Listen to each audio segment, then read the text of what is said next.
Your comedy revolved around marijuana and sort of like these very harmless but kind of happy-go-lucky guys. Yeah. But it got real serious for you a few years ago when some federal agents came to your house and raided your house. What happened?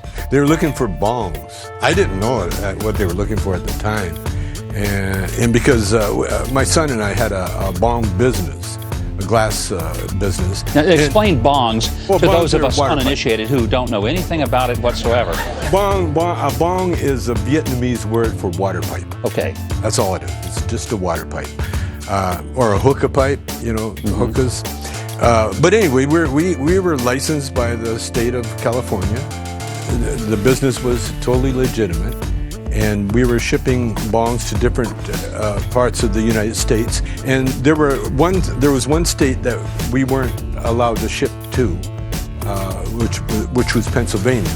So Pennsylvania, the DEA, they wanted to bust me because I'm a high-profile actor. You were a trophy on the wall, no doubt about that.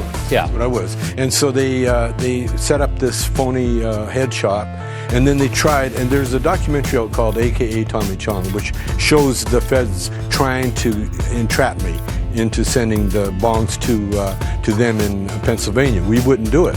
So what they did, they put an undercover agent in my shop, my son's shop, and then they had that agent send the bongs to them, and that justified breaking the law.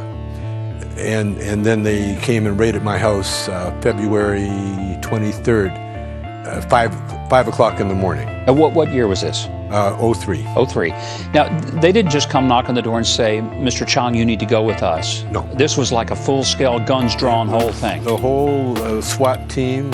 It was weird because my door is always open. I never lock it, and it's a glass You told door. America that. I'm not sure that's a good idea. But I don't care. You want to steal?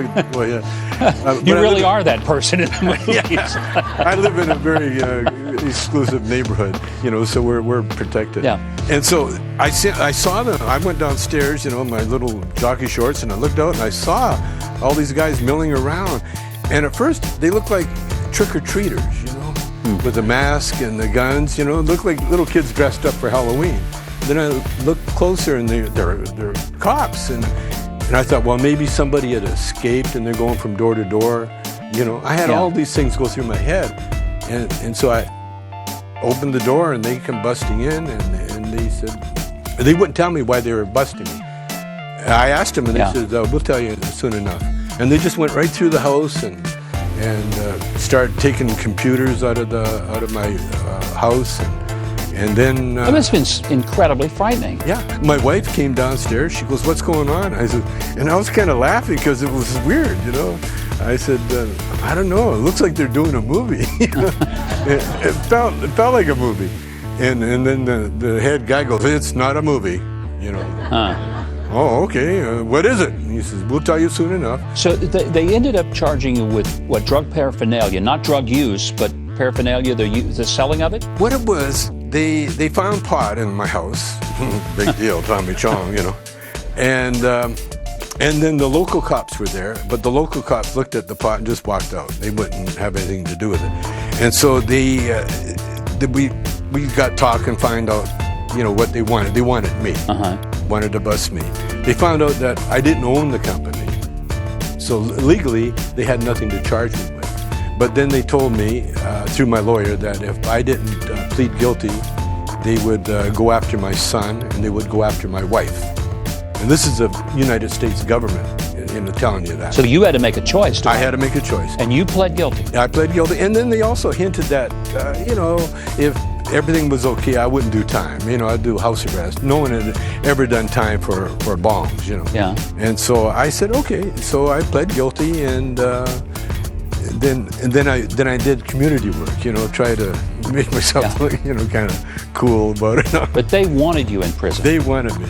And the indictment read that I made, when I went for sentencing, the indictment read that I had made millions of dollars from doing movies about marijuana and making fun of law enforcement agencies.